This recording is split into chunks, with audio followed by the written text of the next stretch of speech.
नवरा हातात राहिला ना तर बस, मग कोणाशी काही घेणं देणं नाही राहत म्हटलं. फक्त हे रुपयाची राहिले पाहिजे बरोबर लाईनीवर. मग माझी सासू काही बोलली आणि माझी ननद काही बोलली आणि माझी सासराही काही बोललात, मग मला काहीच घेणं देणं नाही आहे. फक्त नवरा पाहिजे सोबत. नवरा राहिला ना तर आपल्याला हिंमत राहते. आपण चुकलंही आणि काही झालं तरी आपण उत्तर देऊ शकतो. पण आता म्हटलं रुपयाचीचं मला काही वाटून नाही राहिलं, कारण की रुपयाचीला लयच वाईट वाटलं जे काही केलं ते. पण आता माहीत पडते काय होते काय नाही. धाडलं तर खरी तेले सासूसोबत बोलासाठी. आता माहीत पडते काय बोलणं होते त्याचं काय नाही. आता पाहिलंच तर मी लपून काय बोलून राहिले दोघं मायले का तर मायाविषयी. पण जर मी दिसली तर अजून म्हणून लपून ऐकते म्हणून माझ्या गोष्टी म्हणून अजून वाद होऊन जाईन, गोष्ट वाढून जाईन.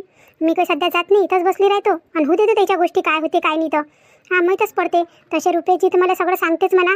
त्याच्या आईनं काय बोलली, त्याची बहीण काय बोलली, त्याचे बाबा काय बोलले सगळंच सांगते. पण आता सध्या मामाजीच्या कानावर तर गोष्ट नाही केली. आता माहीत पडते ना दोघी मायले की काय काय भडकवते तर माझ्या नवऱ्याले. मग सांगतेच ते मला काय झालं काय नाही. मग त्याच्यानंतर करण मी विचार काय करायचं आहे तर. सध्या बसतो इथंच, वाट पाहतो त्याची याची. गेले तर माझ्या सासूसोबत बोलाले. या चहाही गोळणी लागून राहिलं म्हटलं जरासं काही. राग तर एवढा येऊन राहिला असं मन करते कध्या सुनेचं काय करावं आणि काय नाही. एवढा मोठा पैसा म्हटलं अकारात कराले. 35,000 रुपये कमवासाठी म्हटलं किती नेट लागते माहीत पडलं पाहिजे ना तिले. मोठं हिरवं सुजून राहिलं तिले तर. पप्पा काय होय बाप्पा, हे बायको हे का काय होय. आता काय माहीत काय करते तर काय नाही तर. पण नाही आता लय झालं म्हटलं. आता चहा पेतो आणि त्या रुपयाला बोलावतो आणि लावतो ना तिच्या घरीच फोन लावतो आणि सांगतो काय काय करून राहिली तर हे हिचे सगळे म्हटलं सांगतो ना. नाटक जे घरात नाटकं चालू आहे ना हिचे. कामं नाही करायसाठी एवढी ऐदी बाप्पा, एवढी ऐदी सुनते मी कुठंच नाही पाहिली, कुठंच नाही. आता राहत नाही का लोकांच्या सुना काय आहे नाही का, अशाच आहे काय. अशाच आहे काय लोकांच्या घरचं तर म्हटलं काही ऐकून नाही येत. एवढं चांगलं राहते. आणि हिच्या भावजाच पहा ना किती मस्त राहून राहिला. ते पळून आणली म्हणते. तेही चांगली राहून राहिली, तिची काही बोंब नाही आली. आणि हिची पहा हिची किती बोंब येऊन राहिली तर. आणि हिच्या त्या भावजेले मोठे भावजेले तर पाहाच नाही लागत. ते तर एवढी समजदार आहे. कमीत कमी नाही मायचे तर कमीत कमी भावजायचे तर लक्षण घ्यायला लागत होते ना अंगात जराशे. त्याच्यासारखी तर बना लागत होतं. मायनं तिथं म्हटलं ऐदीपणा करू मार ऐदी भरून टाकली. ते तिथं भावजाई होती करणेवाली, पहिले मोठी बहीण होती. तर मायचं काम होतं ना हे, हिच्या आईचं काम होतं ना थोडं ना थोडं काम शिकवावं लागते पोरीले. दिल्या घरी असं चालते काय. तरी म्हटलं एवढं मोठं सहन केलं आम्ही हिचं सगळं काही. आता नाही, आता काहीच सहन करणार नाही. लय झालं म्हटलं. अशानं तर मग पोराले ते पूर्ण बुडवून टाकन, पूर्ण लुबाडून टाकन. आणि मग पोरगा आहे साधं सुद्धा, जिकडे लावलं तिकडे. एवढे चालाक गोष्टी थोडी शिकवल्या आम्ही आमच्या पोराले. साधं सुद्धा आहे मग पोरगा तर फायदा उचलते. मग पोराले घेते म्हटलं, मग पोराले गेरात घेते. लय हुशार आहे हे, हुशार आहे लय. अरे आला का रुपये, तू इकडे ये, बस इथं. आता आई तर आतापर्यंत रागात दिसून राहिली. आईच्या डोक्यातच आहे वाटते ती गोष्ट. आणि असं नाही साहजिकच आहे ना, एवढा मोठा पैसा आकारात गेला.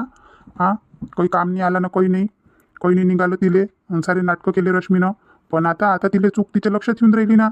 आता आईची समजूत घालायला लागून मुले. पण आई तर लय रागात आहे. पहिले आईचं ऐकून घेतो काय म्हणते काय नाही, आणि मग माझा विचार सांगतो. आता किती काही म्हटलं तरी मला बायकोची कड तर घ्यास लागन. तिच्याशिवाय कोण आहे मग. आणि एकटं मला पोरी भेटून नाही राहिल्या होत्या. किती यानं हे पसंत आली होती आणि हिच्यासोबत केलं लग्न. आणि जे पसंत होती ते आईबाबानं करूनही दिली. मग आता जर हे चालली गेली तर मग मग कसं होईल. आणि मग मला भेटणार का पोरी. मग कसं करू मी आता. मला तर काही समजून नाही राहिलं. माझ्या डोक्यात तर वेगवेगळे विचार येऊन राहिले आतापासूनच. काय होते काय नाही घरात तर आता. पण आता आई तर लयच रागवान. मला सांभाळून घ्यायला ना आता सगळ्या गोष्टीले.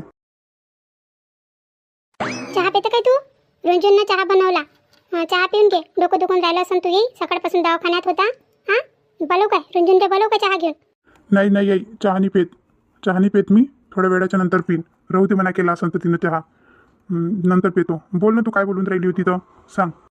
हे पाय रुपया, आता म्हटलं आता लय झालं तुझ्या बायकोचं हे जे काही झालं ते. फक्त तुझ्यानं मी चुपचाप बसली होती. नाही तर मला बोलता येते आणि मलाही सासूपणा दाखवता येते. पण मला असं वाटते का काय बा पोराच्या जीवनात आपण दखल द्या जास्तीची. चांगलं चालू आहे तर चांगलंच राहू द्या. पण म्हटलं याचा तुझ्या बायकोनं लयच फायदा उचलला. आणि आता म्हटलं डोक्याच्या वर तर पाणी गेलं. किती खोटी बोलते ते, प्रत्येक गोष्ट खोटी बोलते. एवढा मोठा पैसा बर्बाद केला. दिवस बर्बाद केला पूर्णचा पूर्ण. तुझं काम बसायला लावलं, दुकान बंद ठेवायला लावली, तरी म्हटलं तिच्या जीवाला जराशी हे नाही. जराशी लाज नाही का एवढं मोठं नुकसान कसं करू म्हणून मी. काय विचार केला तर त्या आता ह्या गोष्टीवरून त्या काय विचार केला पहिले मला हे सांग. आई मी काय विचार करणार आहे काय विचार करू मी सांग तू. मला तर म्हटलं मी डोकं काम नाही करून राहिलो. मी तिच्यासोबत याविषयी बोललो, सगळं काही बोललो. आता तिला तिच्या गोष्टीचा लय पस्तावा आहे. लय लढून राहिली होती ते माझ्यासोबत. आता काय सांगू तुले. ते आता ते लढे ना तुम्ही मन हे होऊन गेलं. म्हटलं जाऊ द्या. आता ते म्हणून राहिली का एक वेळा म्हणते मी तुम्हाला माफ केलं होतं म्हणते, तर तुम्ही माफ करून द्या म्हणते. आणि मग मन होऊन राहिला आई का तिला एक वेळेस माफ करून पाहू आपण. आणि जर याच्यानंतर तिनं असं केलं ना तर मग पाहू काय होते तो. सांग व बाई, हा कसा आहे रे तू? अरे कसा आहे? बैल झाला काय तू? बैल बनला काय बायकोच्या समोर? अरे एवढं मोठं नुकसान केलं ना तिनं. हा नुकसानही केलं, एवढ्या गोष्टी खोटी बोलली, तरी ते एवढं लवकर माफ करून टाकलं तिला. हा एवढं लवकर कसं झालं रे तू? हा तुला काही पस्तावा नाही येऊन राहिला का या गोष्टीचा? का हे जर आज अशी करू शकते तर पुढे चालून काय नाही करणार? आणि आज जर त्या तिला माफ करून टाकलं ना तर ते अजून मोठं पाऊल उचलन. म्हटलं याच्यापेक्षा मोठं पाऊल उचलन. तिला असं वाटन का माझ्या नवरा तर माझ्यासोबत आहेच, मी काही केलं तर ह्या साथ देतेच, ह्या राहतेच माझ्यासमोर. हा ह्या राहतेच माझ्यासमोर उभा. हा मला कोणाशी घेणं देणं नाही आहे. तिला तर असंच वाटन. आणि आम्हाला तुझ्यासमोर म्हटलं झुकाच लागन का पोरगा आहे बा म्हणून आम्हाला. हा एकुलता एक पोरगा आहे म्हणून ते फायदा उचलून राहिली म्हटलं. तुझ्या लक्षात नाही येत काय? हा लावली वाटते तिनं, लाडी कोडी लावली वाटते, यल पाडला वाटते तुझ्या समोर आहे ना, म्हणून तू असं बोलून राहिला यल पाडाले. आई तसं नाही आहे. तिच्या मनात परिवर्तन होऊन राहिलं ना. तिच्या मनात होऊन राहिलं खरंच परिवर्तन. लय लढली ती माझ्याजवळ, लयच लढली, म्हणून तुम्ही तुला सांगून राहिलो. हे पाय रुपया, यल काही पाडू नको. हे सगळं काही नाही काय, हे सगळं काही तुझ्या यानं झालं. कारण की त्या पहिले तिला ढिल्ली डोरी दिली ना. हा त्या तिला समजावलं, करू दिलं जसं मन करते तसं, म्हणून आता ते डोक्यावर बसून गेली. आणि आम्ही तुझ्या यानं काही बोललो नाही तिले. पण म्हटलं आता लय झालं. हा आणि तू कसा विचार नको आणू. आता तिले दुरुस्त कराच लागन. आणि ते म्हटलं यलगिल पाडून तुला बरोबर घेऊन घेते गेरात. आता साधे सुधेपणा सोड तू या. अशानं कसं होणार आहे? आम्ही काय आहे, आम्ही तर आज आहे आणि उद्या नाही आहे. पुढचं जीवन तुझ्या हातातच आहे ना तुझ्या. जर ते अशी करत राहिली तर तुझी काहीच व्हॅल्यू नाही ठेवणार म्हटलं. ते चुका करत जाईन आणि जराशी लढधड करत जाईन आणि चुका म्हणून घेत जाईन. हा मग तू तिला माफ करून देशील. अशानं कसं होणार आहे? हा लहान सहान चूक राहिली असती तर आपण मान्य केलं असतं, जाऊ दे बा झाली गलती, एक वेळा माफ करून द्या. आता म्हटलं ते 15 दिवसाची नवरी चालली गेली होती एकटीच एवढ्या मोठ्या गावातून, तेव्हा तिला लाज नाही वाटली. हा आणि जे गेली तर एवढ्या वेळा तिला आणायला गेलो तर ती आली होती काय? हा आली होती काय तू सांग? आणि त्याच्यानंतर म्हटलं 7-8 महिने राहिली, त्याच्यानंतर भाऊन भावजानं आणून सोडली तिले, तरी तिचं मन नव्हतं. हा तरी तिचं मन नव्हतं. आणि युतीवर राहिली ते 1-1.5 महिना चांगली राहिली आणि अजून तिनं नाटकं दाखवणं चालू करून दिले. आता जर तिच्यावर काही आपण ताबा नाही ठेवला ना तर बस झालं. मग तुझे जीवन झालं वाटोळं पूर्ण. हा तुझ्या पूर्ण जीवनाचा वाटोळं झालं म्हटलं. तू हे मी गोष्ट ध्यानात ठेवजो. अरे आई खरंच असं बोलून राहिली काय? ही गोष्ट तर बरोबर आहे. पहिले रश्मी केली होती तर तिनं माझा विचार तर केलाच नव्हता, काहीच नव्हता केला माझा विचार. मी किती वेळा गेलो होतो तिला आणण्यासाठी. आणि आता लढधूड करून आपली गोष्ट खरी करून घेते. आता काय करू मी? आई बोलून राहिली ते तर बरोबरच आहे. हे पाय रुपया, थोडीशी गोष्ट राहिली असती ना तर मी तुला काही म्हटलंच नसतं. आता इतक्या दिवसापासून झालं तर मी तुला काही म्हटलं काय? हा तू न्यायला गेला तिले तर तू गेला तर मी तुला म्हटलं नाही. त्या मले नेलं, तिनं म्हटलं तिथून आली नाही. हा मला अपमान केला तरी मी तुला काही म्हटलं नाही. त्या प्रत्येक गोष्टीत म्हटलं मी सहभागी होती. पण ह्या गोष्टीत मी तुला सहभाग देणार नाही आणि तिला माफ करणार नाही. हे जे काही गोष्ट झाली हे तिच्या घरच्याच्या कानावर पडली पाहिजे, तेव्हाच म्हटलं तिचं काही ना काही होईल. आणि आता लय झालं आणि तिचा ऐदीपणाही लय झाला. आजपासून म्हटलं ना मी पोरगी काम करन ना मी काम करन. आजपासून तिला सगळे घराचे काम करावं लागल. कारण की आता तुझ्यासमोरच डॉक्टरनं म्हटलं का ते एकदम चांगली आहे म्हणे. हा तिच्या शरीरात अशी कोणतीच हे नाही आहे म्हणे बिमारी म्हणे, एकदम चांगली आहे म्हणे, ते टाईट आहे म्हणे.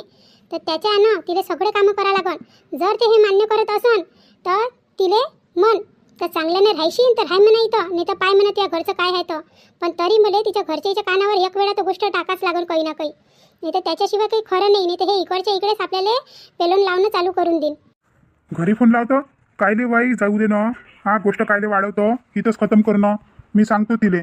आणि का बाई माझ्या मनात एक गोष्ट होती. कोणती गोष्ट? हे पाय आई, एक वेळा तू तिला माफ करून दे. हा आणि तिच्या घरी गिरी काही सांगू नको. जाऊ दे ना. आता कायले वाढवतो गोष्टीले. हा मी सांगतो, तिची समजूत घालतो थोडीशी. अरे मॅट झाला काय तू? आता जर त्या तिला माफ केलं ना तर पूर्ण जीवनभर म्हटलं तुला भुगता लागल प्रत्येक गोष्टीले. मग गोष्ट ध्यानात ठेवजो. हा आणि आता हे माफ करायची गोष्ट नाही होय. आता जर तू माझ्यासोबत बोलत बसशील तर मी तुझ्या बाबाच्या कानावर ही गोष्ट टाकून देतो. मग तू हाय तुझे बाबा हाय पाहत बस आणि त्याच्यासोबत बोलत बसजो. ते काय रुपया, तुमच्या दोघाले म्हटलं पैशाची किंमत नाही आहे. नाही तुले आहे नाही तुझ्या बायकोले आहे. कारण की तुम्ही कधी कमावलेच नाही ना, 2 पैसे जोडलेच नाही ना. जेव्हा माझं लग्न झालं होतं ना तुझ्या बाबासोबत, तेव्हा म्हटलं तुझ्या बाबाजवळ काहीच नव्हतं. लोकांच्या इकडे कामावर जाय म्हटलं. आणि एवढी मेहनत केली ते ना, दिवस रात्र एक केला म्हटलं. तेव्हा कुठं हातावर हे सगळं काही जमवलं. एवढं मोठं वावर धंदा पाणी सगळं काही जमवलं म्हटलं. हां कोण करते एवढं? मेहनती होते म्हणून भेटलं तरी आणि केलं तरी. आता तुमचं जीवन सुखी झालं ना. पण तुले तुले त्या गोष्टीची कदर नाही येऊन राहिली. तरी बायकोची केअर घेतोस तू. लय झाली आता केअर घेणं, लय झाली आता केअर. आता नाही म्हटलं, आता सगळं काही झालं. आता जर तुझे जीवन सुखी करायचं राहील तर त्याच्यासाठी मला म्हटलं पहिले तिच्या घरच्याच्या कानावर हे गोष्ट टाका लागन, त्याच्याशिवाय काहीच होणार नाही आहे. आणि आता तू माझ्यासोबत काहीच बोलू नको, काहीच नाही. माझं डोकं पहिलेच खराब आहे. आणि मला जे बोलायचं होतं मी ते बोलून दिलं. आणि पहिले तू मला फोन लावून दे, तिच्या आईच्या मोबाईलवर फोन लावून दे. नाही तर तिचा भाऊ असेल घरी तर तिच्या भावाच्या याच्यावर लाव. घे बरं, लाव बरं फोन लाव आणि माझ्याजवळ दे, मी बोलतो तिच्या घरच्याशी. काय होय म्हणून हे कशी पोरगी शिकवली म्हणून असं असते काय कुठं. आता जर त्याच्या सुनाईनं असं केलं असतं ना तर ते तुझी सासू 4 ठिकाणी कुदली असती म्हटलं, असं केलं असतं तर. आणि स्वतःच्या पोरीले काहीच नाही शिकवलं ना. काय फक्त असे जास्तीचे कामं शिकून ठेवून दिले. कसा झोल करा लागते, कसे नाटकं करा लागते, कसं खोटं बोला लागते, हे पहिले शिकवलं त्या सासूनं त्या बायकोले. बाकी काहीच नाही शिकवलं. पण आई, पण गिन काही नाही. पहिले मोबाईल घे, फोन लाव तिच्या आईले, लाव फोन. तिच्या आईजवळ राहते ना म्हणते मोबाईल. लाव फोन. बाप रे बाप, सकाळपाची गेली तर आता याला भेटून राहिलं पप्पा घरी. काय होय, एकाच्या उरावर एक पडून राहिले. उभं राहिले जागा नाही तर बसायला जागा नाही. अरे देवा, पायनीनं पाय दुखून राहिले. पण ह्या सुनाईनं म्हटलं दरवाजा उघडा ठेवून दिला. आणि कुठं चालल्या गेल्या, अजून गेल्या का बाहेर घुमासाठी दरवाजा उघडा ठेवून. राधिका, अरे आतेबाई आल्या का तुम्ही? आम्ही तुमचीच वाट पाहून राहिलो होतो. हो काय, म्हणून माझ्या स्वागतासाठी दरवाजा उघडा टाकला होता वाटते. का तिकडे कुत्रे येऊन जाऊ घरात, का मांजर येऊन जाऊ, का कोणी दुसून जाऊ. एक तर चोरं सुटले म्हणते. असे दरवाजे उघडे इकडे टाकून देता तुम्ही. आणि इकडे कोणीच नाही म्हटलं, कोणी येईन कोणी सामान घेऊन जाय घरातलं. नाही हो आतेबाई, दरवाजा उघडा नव्हता, दरवाजा लागलाच होता. ते म्हटलं आम्ही झाडझूड केली आताच आणि आताच आलो घरात. आता म्हटलं संध्याकाळच्या पायरी काय दरवाजा लावा, पण दरवाजा काही लावला नाही. आणि दिवे लावायलाच चाललो होतो तिकडे. म्हटलं तयारी करून टाकतो, दिवे गिवे लावतो म्हटलं. आणि पुन्हा म्हणे चहा करू म्हणे आपण. म्हणे तर चहा करायला गेलो होतो किचनमध्ये. ते दिवे लावून राहिली होती आणि मी चहा करून राहिली होती. असं पण जरा असं लक्ष देत जा. असं उघडे तिकडे नका टाकत जाऊ, कुत्रमुत्र दुसून जाते ना मग ते कायच्या ते तोंड टाकते. तर दूध कोण आणलं तर चहा करून राहिलं होतं तर. आता दुधाचा तर टाईम गेला. मी नव्हती घरात, तुम्ही गेला होता का दुधाले? नाही आतेबाई, आम्ही नाही गेलो होतो. आम्ही वाट पाहून राहिलो होतो तुमची. तर तेवढ्यातच शशिकलाबाईचं पोरकं गेलं इथून. मग त्याला म्हटलं होतं चाललं होतं त्याचीच दूध आणण्यासाठी. त्याला म्हटलं बाबू म्हटलं आमची इच्छा आणून दे म्हटलं दूध. मग त्यानं आणून दिलं. तर मग आता चहा करून राहिलो होतो. आता तुम्ही बसा ना, पाय की धुवा जराशा, मी पाणी आणून देतो तुम्हाला.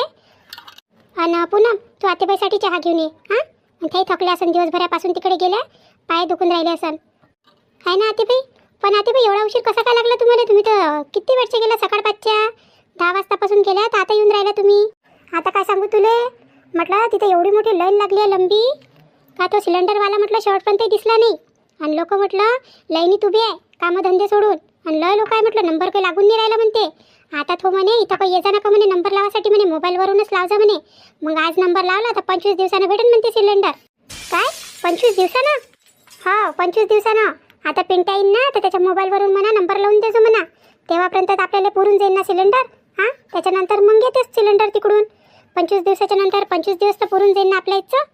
हो आतेबाई, 25 दिवस पुरून जाईल. आता तो सिलेंडर होता ते लावायला आपल्याला झाले 15-20 दिवस. पुरून जाईल ना. तसे आपल्याला 1.5-2 महिने जाते एक सिलेंडर. हो ते तर जाते म्हणा. पण आता किती काही म्हटलं तरी थोडंसं काटकसरीनं वापर करा. सिलेंडर काही भेटून नाही राहिले ना तर लय महाग आहे म्हटलं. महाग झाला आता सिलेंडर, पहिलेपेक्षा जास्त पैसे द्यायला लागून राहिले. जरासं हिशोबाने वापरा. आणि आता खरंच लय थकली मी. माझ्या जीव नाही का कसाच होऊन राहिला. तिथं उभं राहू पायात सगळे गोडे भरून गेले म्हटलं. आणि त्याच्यात मी मोबाईलही नाही नेला.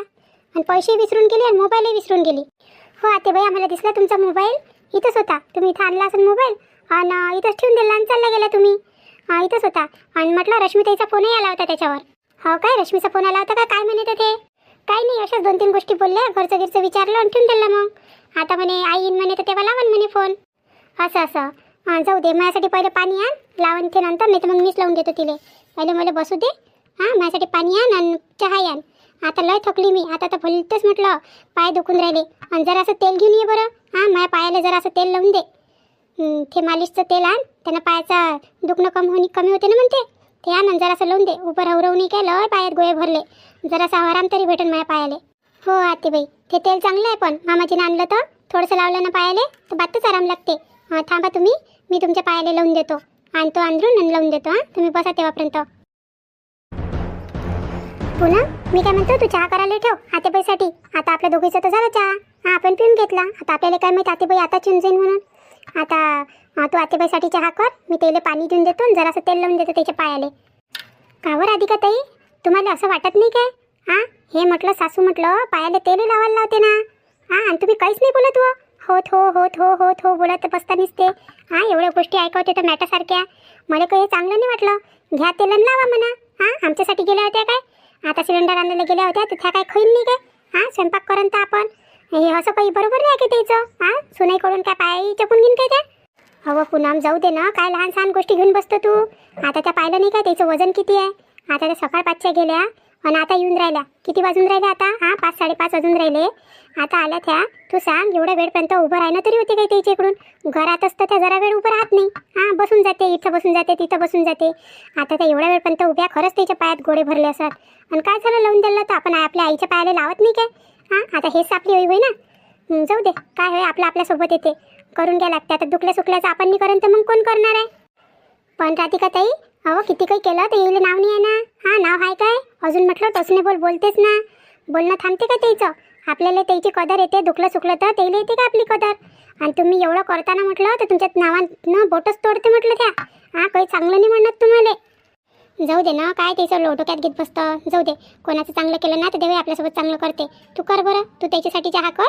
मी पाहतो त्याला पाणी देतो आणि त्याला जरासं तेल लावून देतो. ह्या बायकोच्या डोक्यात काही येत नाही. हां, एवढे चांगलेपणा काही कामाचं नाही आहे बरं. हां, काही कामाचं नाही आहे. जेव्हा समोरच्या व्यक्तीला आपली कदरच नाही तर मग काय रे फायदा एवढा चांगलेपणा करायचा? हां, त्याचं ते पाहत बसून त्याचे पाय दुखं का हात दुखं आपल्याला काय करावं लागते? असं म्हटलं एवढ्या चांगल्या सुना भेटूनही म्हटलं मै सासू बोटं तोडत राहते कोणत्या ना कोणत्या गोष्टीवरून. हां, गोष्टीवरून बोटं तोडाले. त्याला कदर नाही आहे सोन्याची का पाय बा माझ्या सुना आपली वरवर करत राहते.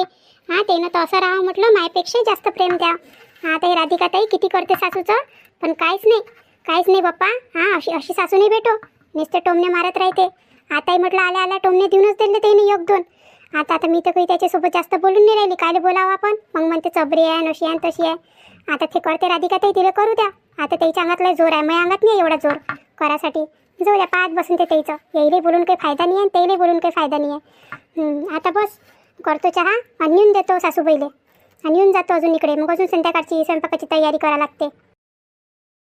अरे पुन्हा ठेवलं का चहा? नाही हो राधिका ताई, बस ठेवतोच ना. ठेवतो, थांबा. बरं, तू तेव्हापर्यंत चहा ठेव. मी आपल्या माय बहिणीची सगळ्यांची नावं घेऊन घेतो ज्यांनी आपल्याला छान छान कमेंट केली. हां, लताताई गोरे, चित्राताई जावरकर, शुभदाताई गोठणकर, गिरीश बोडखे, अश्विन भट, सुजाताताई डेरे, फरजानाताई खान, ललिताताई भरडे, अनिताताई तायडे, कुबेर मंत्र कडुसकर, अभि, सुनंदाताई नागरारे, विक्रम पाटील, निर्मलाताई रघुवंशी, वैशालीताई इंगडे, मनीषाताई फोंदके, मृदुलाताई अंगारे, प्रतिभाताई ननावरे. तर या सर्वांचे मनापासून आभार ज्यांनी आपल्याला छान छान कमेंट केली. आता चॅनलवर जे नवीन आहे ते प्लीज तुमच्या राधिकाला सबस्क्राईब करा, लाईक करा आणि शेअर करा. काल काही टेक्निकल अडचण आल्यामुळे आपण व्हिडिओ अपलोड करू शकलो नाही. तर काल सदफ सय्यद आष्टी यांचा वाढदिवस होता. तर यांना वाढदिवसाच्या खूप शुभेच्छा. यांचे जीवन सुख समृद्धीचे भरभराटीचे जावो हीच ईश्वर चरणी प्रार्थना. आता या व्हिडिओमध्येच एवढंच. आता भेटू पुढच्या व्हिडिओमध्ये. धन्यवाद.